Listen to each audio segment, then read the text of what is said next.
भाग 4 सूरज और पायल पर खतरा। अब तक आपने देखा कि सूरज और पायल पर एक खतरा आने वाला था। वो खतरे के बारे में उनको पता नहीं था। अब क्या होगा उन दोनों का जानने के लिए आगे देखते हैं। अब आगे। सूरज, क्या आप हमें बाबा का पता बता सकते हो कि वो कहां पर रहते हैं? गांव वाला, नहीं, मुझे नहीं पता कि बाबा कहां पर रहते हैं, मगर मैं इतना बता सकता हूं कि वो एक जंगल के पास रहते हैं। और एक जंगल है क्योंकि हमारे गांव से 5 किलोमीटर दूर पड़ता है, तो शायद तुम्हें वो बाबा वहां पर मिल जाए, मगर ध्यान रखना कि वो जंगल में बहुत खतरा है।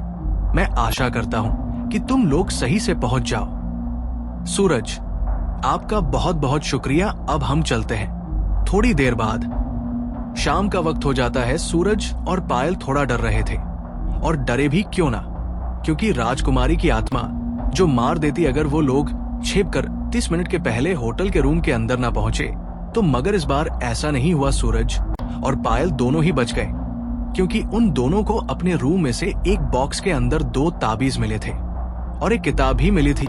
इसमें यह लिखा था कि अगर कोई इस ताबीज को अपने पास रखेगा, वो 2 लोग कोई भी बुरी शक्ति से बच सकते हैं। इसलिए सूरज और पायल ने वो ताबीज पहन लिया, इसलिए उन दोनों के ऊपर अब कोई खतरा नहीं था। शाम का समय हो गया। सूरज और पायल दोनों उस जंगल के पास पहुंच गए, मगर दोनों थोड़े डरे हुए थे, क्योंकि गांव वालों के हिसाब से वो जंगल खतरनाक था, इसलिए वो थोड़ा डर रहे थे। मगर सूरज और पायल को ये नहीं पता था कि उनके ऊपर एक बड़ी मुसीबत आने वाली है। दोनों जंगल के अंदर चले हैं। करीबन 1 घंटे बाद उनको जंगल के अंदर एक झोपड़ी दिखाई थी, तो उन्हें लगा कि शायद बाबा इधर ही रहते होंगे। तभी झोपड़ी में से एक बूढ़े बाबा बाहर आए और वो सूरज और पायल को उनके घर के पास देखकर चौंक गए। तभी वो बाबा सूरज से पूछते हैं, तुम दोनों यहाँ पर एक राजकुमारी की आत्मा को मुक्त करवाने आए हो ना? सूरज और पायल, आपको कैसे पता ये बात? बाबा, बस मुझे ये बात पता चल गई।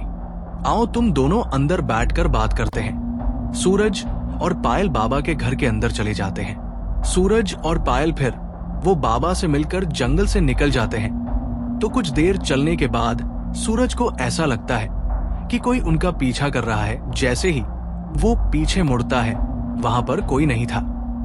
तभी पायल सूरज से बोलती है, क्या हुआ राज, तुम घबराए हुए लग रहे हो? सूरज, नहीं नहीं, कुछ नहीं हुआ है। पायल, अच्छा ठीक है। 1 घंटे बाद सूरज और पायल दोनों जंगल के बाहर आ जाते हैं। तभी सूरज और पायल दोनों रामपुर पहुंच जाते हैं। तभी एक गांव वाला, आपका नाम राघव था, वो सूरज से आकर कुछ बोलता है। वो बात सुनकर वो चौंक जाता है। पायल, क्या हुआ सूरज?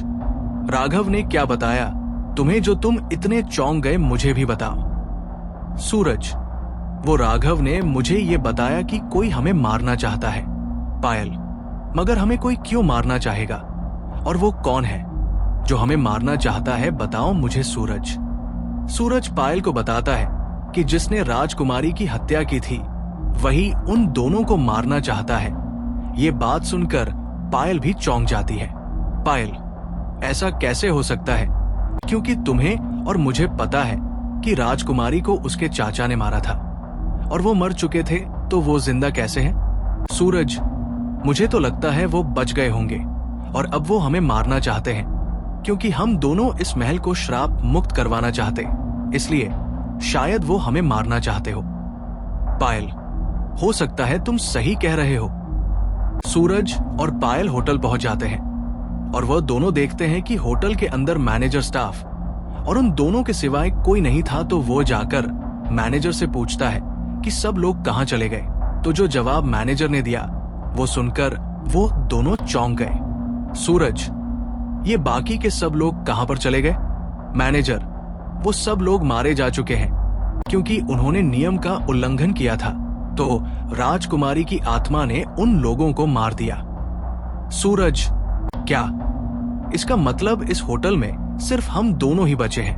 मगर उन लोगों को राजकुमारी की आत्मा ने मार क्यों दिया? मैनेजर, हाँ, अब इस होटल में आप दोनों एक कपल बच्चे हो जो जिंदा है, बाकी सारे मारे जा चुके क्योंकि सब लोग इस होटल से निकल चुके थे सुबह सुबह और 6 मिनट हुए शाम के, तो नियम के अनुसार हमें 6 मिनट को होटल के अंदर आ जाना है, मगर वो लोग नहीं आए। इसलिए गुस्से में आकर राजकुमारी की आत्मा ने सबको मार दिया। सूरज, ये तो बहुत बुरा हुआ। अब मैं और पायल इस होटल को श्राप मुक्त करवाएंगे। क्या आप इसमें हमारा साथ दोगे? मैनेजर, हाँ, आप जैसा बोलोगे मैं वैसा ही करूंगा। बस इस होटल को आप श्राप मुक्त करवा दो और हम सबको बचा लो। सूरज, आप लोग डरिए मत, हम लोग कुछ करते हैं। सूरज और पायल अपने कमरे में वापस चले जाते हैं। सूरज, पायल, क्या हमें उस जंगल में वापस जाना चाहिए, बताओ? पायल, देखो, मैं तो यही कहूंगी कि हमें यहां से निकल जाना चाहिए। और रही बात जंगल में जाने की, तो नहीं जाना चाहिए जंगल में, क्योंकि तुम्हें पता ही है कि हम दोनों पर कभी भी हमला हो सकता है। इसलिए जंगल में तो नहीं जाना चाहिए। सूरज, तुम सही कह रही हो, लेकिन तुम्हें पता है ना, हम इस होटल से बाहर नहीं निकाल सकते, तो हम दोनों को होटल के अंदर रहकर ही छानबीन करनी पड़ेगी। पायल, हाँ, तुम सही कह रहे हो, हम ऐसा ही करेंगे। तभी अचानक होटल के अंदर एक अनजान आदमी आता है। रिसेप्शन पर आकर वो रूम के बारे में पूछता है। मैनेजर मन ही मन सोचता है कि ये आदमी इस होटल में रहने क्यों आया है। क्या इसे ये नहीं मालूम कि ये होटल श्रापित है, या फिर इसे मालूम होते हुए भी या मरने चलाया? मुझे क्या, मैं तो रूम दे देता हूं इसे। वो आदमी अपना नाम महेंद्र वर्मा बताता है, जो कि वास्तविक में वो उसका नाम था ही नहीं, मगर होटल वालों को ये बात पता नहीं थी, तो उसने महेंद्र वर्मा के नाम से बुकिंग करवाई और उसका रूम नंबर 105 था, तो वो अपने रूम में चला जाता है। सूरज, पायल, मुझे तो ये महेंद्र वर्मा गलत आदमी लग रहा है। पायल, देखो सूरज, अभी तुम कुछ ज्यादा ही सोच रहे हो, ऐसा थोड़ी होगा। क्या बताइए, इस आदमी को मालूम ना हो कि ये होटल श्रापित है। चलो अभी भी रात हो चूंकि अभी सो जाते हैं, कल सुबह उठकर देखेंगे क्या करना है। सूरज, हाँ ठीक है, सुबह उठकर हम दोनों देखते हैं क्या करना है। इस होटल में कुछ ना कुछ तो होगा ही, जिससे हमें पता चले कि ये होटल श्राप मुक्त कैसे होगा। पायल और सूरज दोनों ही सो जाते हैं। रात के 12 बजे सूरज को ऐसा लग रहा था कि उसके दरवाजे के आगे कोई खड़ा है, तो वो उठकर दरवाजा खोलना जाता है। तभी उसने देखा कि कोई था नहीं दरवाजे के पास, तो वो रूम से बाहर निकालकर देखने जाता है। तभी उस पर पीछे से कोई हमला कर देता है और सूरज उधर ही बेहोश हो जाता है। सुबह को पायल बेड पर से उठकर ये देखी है कि सूरज तो कमरे में था ही नहीं, तो वो उसको इधर उधर ढूंढने लगते हैं। जब बहुत देर तक सूरज नहीं मिला, तो वो कमरे से बाहर जाकर रिसेप्शन पर पूछती है, पायल, क्या आपने सूरज को कहीं पर जाते हुए देखा है? रिसेप्शनिस्ट, नहीं, हमने तुमने नहीं देखा जाते हुए। तभी वो रिसेप्शनिस्ट को बोलती है कि जाकर मैनेजर को बुला कर लाओ। मैनेजर, क्या हुआ, आपको कोई प्रॉब्लम हो गई? पायल, वो सूरज मुझे कहीं मिल ही नहीं रहा है, क्या आपने सूरज को कहीं जाते हुए देखा है? मैनेजर, नहीं, तो मैंने सूरज सर को कहीं देखा नहीं है। मैनेजर और पायल दोनों ही सूरज को ढूंढने में लग जाते हैं। वही दूसरी और सूरज को होश आ जाता है। सूरज जैसे तैसे होटल की ओर पहुंचता है और रिसेप्शन पर जाकर बोलता है कि उसे मैनेजर और पायल दोनों से बात करनी है। तभी वहां पर पायल और मैं जब दोनों आ जाते हैं। पायल, सूरज, तुम्हें क्या हुआ? तुम्हारे सर पर यह चोट कैसी लगी है? और तुम पूरी रात थे कहाँ, प्लीज बताओ। सूरज, पता नहीं, बस मुझे इतना पता है कि किसी ने मुझ पर पीछे से वार किया था, फिर मैं बेहोश हो गया, फिर पता नहीं क्या हुआ मेरे साथ। मैनेजर, मुझे आपसे कुछ अकेले में बात करनी है, अगर आपको कोई दिक्कत ना हो तो। मैनेजर, जी सर, बताइए क्या बात करनी है आपको, और आप ठीक तो है ना? सूरज, मैं ठीक हूं, बस मुझे ये बताना है कि ये राजेंद्र वर्मा सही आदमी नहीं है, उसको इस होटल से जल्द निकालो।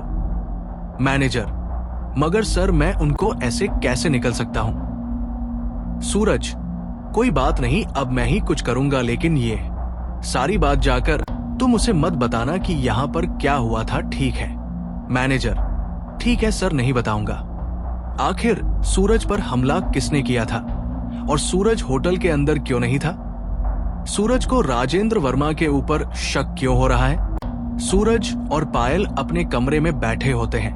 पायल: सूरज, जब से हम इस होटल में आए हैं तब से हमने पूरा होटल नहीं देखा है, तो क्यों ना हम पूरा होटल भी देख ले, क्या कहते हो? सूरज: अच्छा ठीक है। पायल और सूरज पूरा होटल घूम ही रहे होते हैं, तभी उन्हें एक बेसमेंट दिखता है, तो वो दोनों उसके अंदर चले जाते हैं। थोड़ी देर खोजने के बाद पायल को एक रहस्यमय बक्सा दिखता है, तो वो बक्सा खोलने पर उसे किताब मिलती है। फिर वो दोनों वह किताब लेकर कमरे में चले जाते हैं। अचानक उन्हें यह दिखाता है कमरे में जाकर कि रूम का सारा सामान बिखरा पड़ा है। तभी उन्हें राजकुमारी की आवाज सुनाई देती है। वो बोलती है, तुम दोनों इस होटल को श्राप मुक्त करवाओगे? तुम्हें क्या लगता है मैं तुम दोनों को जिंदा छोड़ दूंगी? तुम दोनों को मैं मार दूंगी, मगर तुम दोनों को मारने से पहले मैं उसे महेंद्र वर्मा को मार दूंगी, क्योंकि मुझे उससे पुराना बदला लेना है। फिर तुम दोनों को मैं देखती हूँ। सूरज: हम दोनों ने क्या बिगाड़ा है आपका? हम बस इस होटल को श्राप मुक्त करना चाहते हैं, ताकि यहाँ पर जो भी आए उसकी जान न चली जाए।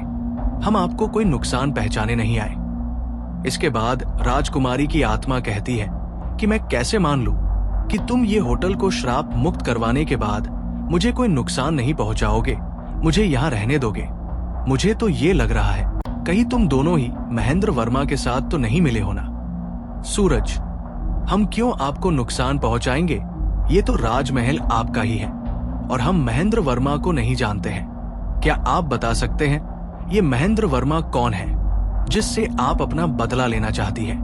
राजकुमारी की आत्मा सूरज को सब बता देती है और कहती है कि क्या वो उसकी मदद करेगा महेंद्र वर्मा को सबक सिखाने के लिए। सूरज और पायल हमें सिर हिलाते हैं और वो किताब लेकर वापस रामपुर की ओर निकल जाते हैं। तब राजकुमारी कहती है कि तुम लोग जाओ, महेंद्र वर्मा को मैं संभाल लूंगी, मगर एक बात याद रखना कि तुम लोगों को मुझे भी मुक्ति दिलानी होगी। अगर तुम लोग मुक्ति नहीं दिल पे तो मैं इसी होटल में बंद रह जाऊंगी और फिर मैं अपना बदला पूरा नहीं कर पाऊंगी। आप लोगों को क्या लगता है सूरज और पायल रामपुर सही सलामत पहुंच पाएंगे या नहीं? सूरज और पायल दोनों रामपुर के लिए निकल जाते हैं। करीबन शाम के 6 बजे वो दोनों रामपुर पहुंच जाते हैं। फिर वो लोग जंगल की और निकल जाते बाबा को ढूंढने बाबा के घर के पास पहुंचते हैं। उन दोनों को लग रहा था कि उनका कोई पीछा कर रहा है। फिर वो लोग बाबा को किताब देते हैं और बोलते हैं कि बाबा, इस किताब में ऐसा क्या लिखा है जो कोई भी आज तक इस किताब को हासिल नहीं कर पाया या फिर जिंदा पहुंच नहीं पाया है उसे किताब के पास। बाबा देखो बेटा, इस किताब में ये लिखा है कि आप कैसे कोई भी महल को या होटल को श्राप मुक्त कैसे करते हो। उसकी विधि लिखिए कि कैसे ये महल साफ मत होगा। सूरज: बाबा, तो हम क्यों ना जल्द से जल्द यज्ञ करें जो इसमें लिखा है, वरना फिर देरी बहुत हो जाएगी। फिर हम कभी मुक्त नहीं करवा पाएंगे इस होटल को श्राप से। बाबा, ये कोई आसान काम नहीं है, इसमें बहुत खतरा हो सकता है। सूरज: बाबा, कैसे खतरे की बात कर रहे हैं आप? बाबा देखो, ये यज्ञ करने के वक्त बहुत सारी अन्य बुरी आत्माएं ये यज्ञ को बिगड़ने की कोशिश करेंगे और साथ ही साथ तुम दोनों पर हमला करने की भी कोशिश करेंगे ताकि ये यज्ञ ना हो पाए। और अगर वो आत्माएं कामयाब हो गई और अगर उन्होंने वो यज्ञ खराब कर दिया तो वो सारी आत्माएं तुम दोनों को मार सकती है और फिर तुम दोनों कभी इस होटल को श्राप मुक्त नहीं करवा पाओगे। सूरज: अच्छा बाबा, मैं ध्यान रखूंगा कि मुझे और पायल से कोई गलती ना हो। बाबा, यज्ञ करते वक्त ही बात याद रखना कि तुम दोनों पीछे मुड़ के मत देखना और जब भी यज्ञ खत्म हो तब तुम दोनों सीधे सीधे अपने होटल पहुंचना, तब तक पीछे मुड़कर देखना भी मत, क्योंकि वहां आत्मा तुम्हारे पीछे जब तक तुम होटल नहीं पहुंचोगे तब तक आ सकती है, तो ध्यान रखना। सूरज: मैं ध्यान रखूंगा। बाबा, सूरज और पायल के तीनों लोग यज्ञ की शुरुआत करते हैं। यज्ञ करते वक्त आत्माएं उन पर हमला करने की कोशिश करती है, लेकिन पायल और सूरज सिर्फ यज्ञ पर ध्यान देते हैं। 2 घंटे बाद, रात का समय। बाबा, यज्ञ सफल रहा। तुम दोनों ने अच्छा किया कि उन आत्माओं की हम लोग के वक्त तुम लोगों ने ध्यान नहीं दिया। अब तुम दोनों जल्दी यहाँ से निकल जाओ, क्योंकि याद में अब तुम्हारे पीछे होटल तक आएंगे तो ध्यान से जाना। और ये ताबीज रखो, तुम दोनों अपने गले पर पहन लेना, इससे तुम बुरी आत्माओं से बचे रहोगे। तुम दोनों ध्यान से जाना। सूरज और पायल, धन्यवाद बाबा, आपने हमारी इतनी मदद की। सूरज और पायल होटल की ओर निकल जाते हैं। बुरी आत्माएं उनका पीछा कर रही थी, लेकिन वो दोनों जैसे तैसे होटल पहुंच ही गए। अब वो आत्माएं होटल के अंदर नहीं आ सकती थी और उन पर हमला भी नहीं कर सकती थी, तो वो बुरी आत्माएं वहां से चली जाती हैं। पायल, मुझे तो बहुत डर लग रहा था। मुझे ये लगा कि अगर मैं पीछे मुड़कर देखा तो वो आत्मा मुझे मार डालती। मुझे बहुत डर लग रहा था सूरज, लेकिन थैंक गॉड कि हम होटल टाइम पर पहुंच गए। सूरज, हाँ ये तो सही कहा तुमने, मुझे भी डर लग रहा था, लेकिन पायल अब डरने की जरूरत नहीं है। ठीक है, अब सब ठीक हो जाएगा। बस अब हमें राजकुमारी की आत्मा को मुक्ति दिवानी होगी, फिर हम दोनों यहाँ से निकल जाएंगे। ठीक है, अभी तुम सो जाओ। पायल, अच्छा ठीक है, तुम भी सो जाओ। सूरज और पायल दोनों सो जाते हैं। अगली सुबह पायल, गुड मॉर्निंग सूरज। सूरज, गुड मॉर्निंग पायल, अब तुम कैसी हो? तबीयत तो ठीक है ना तुम्हारी? पायल, हाँ मैं ठीक हूं, पहले से बेहतर महसूस कर रहे हूं। सूरज, ये तो अच्छी बात हो गई। तभी होटल का मैनेजर उनके रूम में आता है। मैनेजर, एक्सक्यूज मी सर, मुझे आपसे कुछ बात करनी है, क्या मैं अंदर आ सकता हूं? सूरज, आए अंदर बैठिए, क्या काम था आपको? मैनेजर, सर वो मुझे बताना था कि जैसे ही आप और पायल मैम यहां से गए थे कल रात को, तभी आपके पीछे पीछे उदय वर्मा भी गए थे, तो मुझे लग रहा है कि वो आपका पीछा कर रहे थे। आप दोनों ठीक तो है ना? बस यही कहूंगा कि आप लोग उनसे दूर रहिएगा, क्योंकि जैसे आपने बोला था वो मुझे कुछ ठीक नहीं लगते, क्योंकि आप दोनों जितनी बार बाहर गए हो उतनी बार वो भी बाहर गए हैं। सूरज, अच्छा हम दोनों ध्यान रखेंगे, थैंक यू हमें बताने के लिए। मैनेजर, सॉरी सर, क्योंकि हमारे इस होटल की वजह से आप दोनों मुसीबत में पड़े, इसलिए sir I am really sorry. Suraj, इसमें सॉरी बोलने की क्या बात है, बस ये होटल श्राप मुक्त हो ही गया है। बस अब हमें राजकुमारी की आत्मा को मुक्ति दिलानी होगी, फिर तुम इस होटल को वापस चला सकते हो। लेकिन अगली बार ध्यान रखना कि ऐसी कोई भी घटनाएं हो तो तुम सबको आगे कर सकते हो। बस ध्यान रखना होटल का, ठीक है? और सॉरी मत बोलिए, आप ठीक है? मैनेजर, ठीक है सर, मैं अगली बार से ध्यान रखूंगा। अभी मैं चलता हूं, आपको कुछ मंगवाना हो तो रिसेप्शन पर कॉल कर दीजिएगा। सूरज और पायल, हाँ सूरज और पायल बाहर जाते हैं घूमने के लिए। पायल, हम इधर घूमने के लिए क्यों आए हैं? तुम्हें याद तो है ना कि हमें अभी राजकुमारी की आत्मा को भी मुक्ति दिलवानी है और ये उदय वर्मा का भी कुछ करना है। सूरज, हाँ मुझे पता है, मैं तुम्हें बाहर इधर घूमने इसलिए लाया हूँ ताकि जो भी अब तक हमारे साथ चीज हुई है उसको हम भूल सके, तुम्हें अच्छा लगे, इसलिए मैं तुम्हें बाहर लाया, क्योंकि कल से तुम्हारी तबीयत खराब हुई है इसलिए। पायल, थैंक्स बाहर लेकर जाने के लिए, और अब मैं पहले से काफी बेहतर महसूस कर रहे हूँ। सूरज और पायल दोनों घूमकर वापस होटल आ जाते हैं। अब कौन सी चल चलेगा उदय वर्मा, और वो सूरज और पायल के पीछे पीछे क्यों जाता था? उदय वर्मा ने एक अनजान आदमी को फोन करके सूरज और पायल पर हमला करवाने को कहा, तो वो आदमी हाँ बोलकर फोन रख देता है। उदय वर्मा मैनेजर को बोलता है कि आप इस आदमी को अंदर आने दो, ये मेरा दोस्त है। मैनेजर, ठीक है आप कह रहे हैं तो हम इन्हें अंदर आने देते हैं। वो आदमी ने और उदय वर्मा दोनों ने मिलकर एक रूम सर्विस देने वाले आदमी को बेहोश कर दिया और उसकी जगह वो आदमी जिसका नाम महेश था वो जाता है सूरज और पायल के रूम में, मगर रूम में जाने से पहले वो उनके खाने में बेहोशी की दवा मिला देता है और फिर वो रूम के अंदर जाता है। सूरज, तुम खाना यहाँ पर रख के जा सकते हो। महेश, जी सर, आपको कुछ और चाहिए तो बताइएगा। सूरज, ठीक है अभी तुम जाओ। तभी सूरज की नजर पड़ती है कि महेश और रुद्र वर्मा उनके कमरे में जाग रहे थे, तो उसे शक होता है कि कहीं उन दोनों ने मिलकर खाने में कुछ मिलाया तो नहीं है, क्योंकि वो दोनों खान की ओर ही देख रहे थे। सूरज, पायल हमें ये खाना नहीं खाना चाहिए, मुझे इस खाने में कुछ गड़बड़ लग रही है। पायल, अब खाने में कैसी गड़बड़, तुम क्या कहना चाहते हो, साफ साफ कहो। सूरज, मुझे लग रहा है किसी ने ना हमारे खाने में बेहोश होने की दवाई मिलाई है, क्योंकि कहना वो महेश और रुद्र वर्मा दोनों हमारे कमरे में बार बार झांके जा रहे हैं और खाने की ओर देख रहे। मेरे को लग रहा है खाने में कुछ गड़बड़ की इन दोनों ने, तो हमें ये खाना नहीं खाना चाहिए।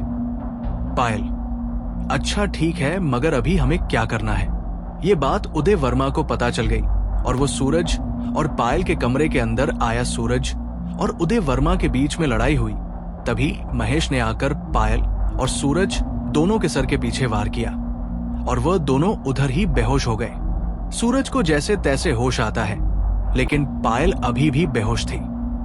उदय वर्मा, चलो सूरज, अब तुम मुझे बताओ कि खजाना किधर छुपा हुआ है, वरना मैं पायल को मार दूंगा, ये बात याद रखना। सूरज, तुम किस खजाने के बारे में बात कर रहे हो?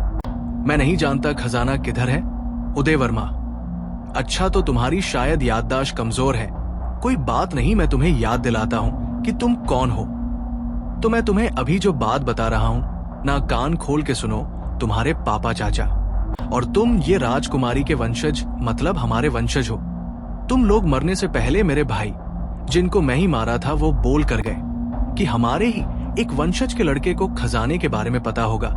तो अब चुपचाप मुझे खजाने के बारे में बताओ, खजाना किधर है? सूरज, मैं कितनी बार बोलूं कि मैं खजाने के बारे में नहीं जानता हूं। उदय वर्मा, अच्छा ठीक है, मत बताओ, मैं पायल को मार देता हूं, ठीक है, उसके बाद शायद तुम्हें याद आए। सूरज, ठीक है, मैं बताता हूं खजाना किधर है। सूरज उदय वर्मा को गलत रास्ते लेकर जाता है और वो बोलता है यहां पर ही कहीं पर संदूक है, तुम ढूंढ लो। तो जब उदय वर्मा संदूक ढूंढने जाता है, तभी सूरज पीछे से हमला कर देता है और वहां से पायल को लेकर निकल जाता है।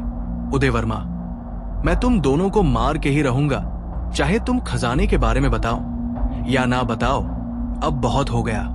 अब मैं तुम दोनों को मारकर खजाना खुद ही ढूंढ लूंगा। क्या सच में सूरज उन्हीं के वंशज का है? और क्या उसे कोई खजाने के बारे में पता है या फिर नहीं? आखिर क्यों उदय वर्मा को वो खजाना चाहिए? उसका वो करेगा क्या? अब क्या राजकुमारी सूरज और पायल दोनों को बचा पाएंगी? आखिरकार कब कब राजकुमारी को मुक्ति मिलेगी और कैसे मिलने वाली है? क्या राजकुमारी की मुक्ति का रास्ता सूरज और पायल ढूंढने में कामयाब हो पाएंगे या वह दोनों मारे जाएंगे? जानने के लिए आगे देखते रहें। एपिसोड 5 जल्द ही आऊंगा।